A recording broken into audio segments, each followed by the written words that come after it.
Well, hey there guys, Conceptual Concept 6.9 here in the beautiful Pacific Northwest, and today I wanted to talk to you guys about suppressors.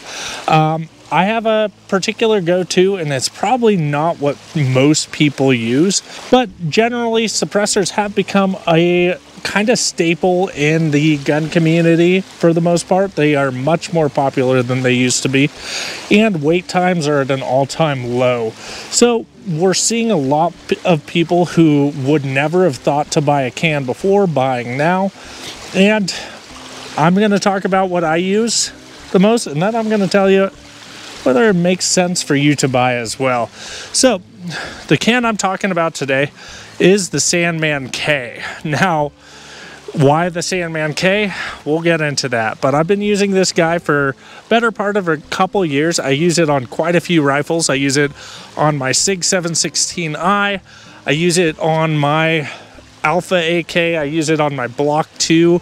And I've used it on a few other guns as well. I used it on the AK 102 when I had it.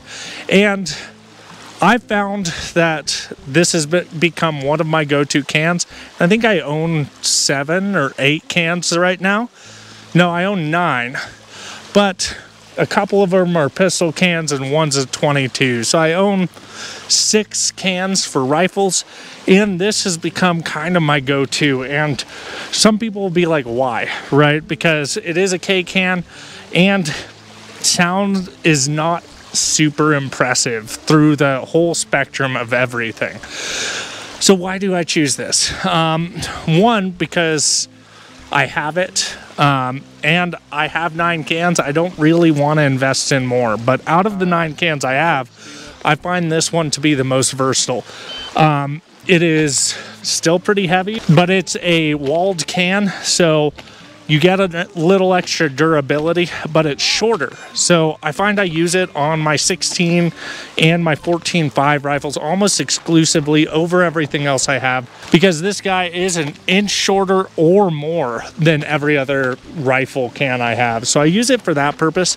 I also use it because it does a good enough job. Now, the term silencer, which is the legal name, so don't get at me on the comments when you fill out a Form 4.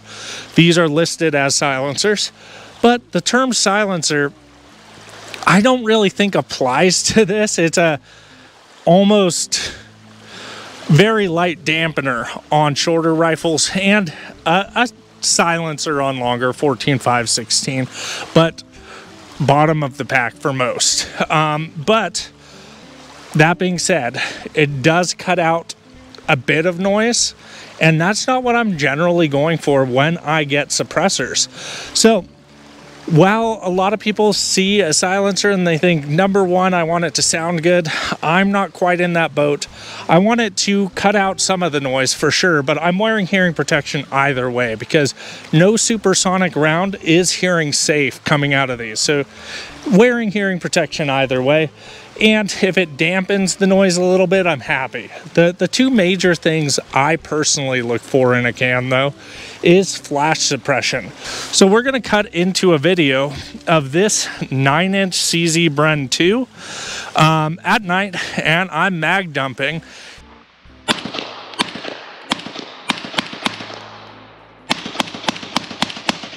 And one thing you'll notice is that there's not a lot of flash coming out of the can. In fact, more flash is coming out of the piston relief port right at the front of the gas block than out of the muzzle, out of the can. So it's doing a really, really good job with flash. And 7.62 is notorious for not having great flash suppression. So if this reduces it out of a 9-inch barrel to where it's borderline gone and the relief port is giving you more flash than the actual can, I'd call that a win. The other thing I really look for, one of the main reasons I like shooting with a can, is removing the concussion out of smaller rifles, especially when you're shooting in kind of restricted areas. Like right here, we're in the woods. We've got a lot of trees for the sound to reverberate off of, and depending on where you are, you'll feel it in your teeth. And again, you get used to it, but it just kind of takes the joy out of shooting. So the last pro of this can that I can say without a doubt this has that a lot of the similar sized, higher baffle cans don't is the back pressure. So the back pressure on this is incredibly good. It's because you're not trapping a crazy amount of gas. It's only got 3 baffles in a large expansion chamber.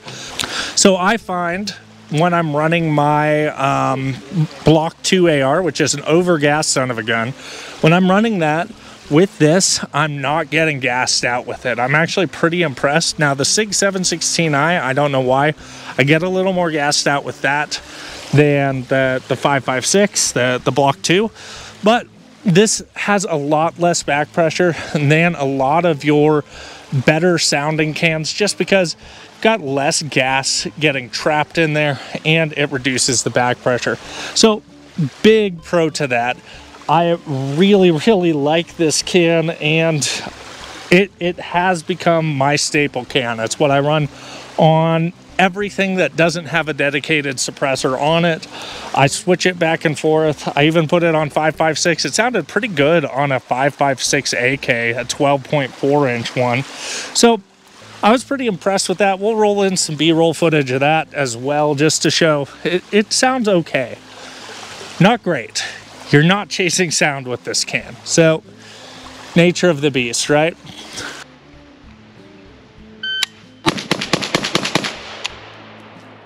Very, very controllable.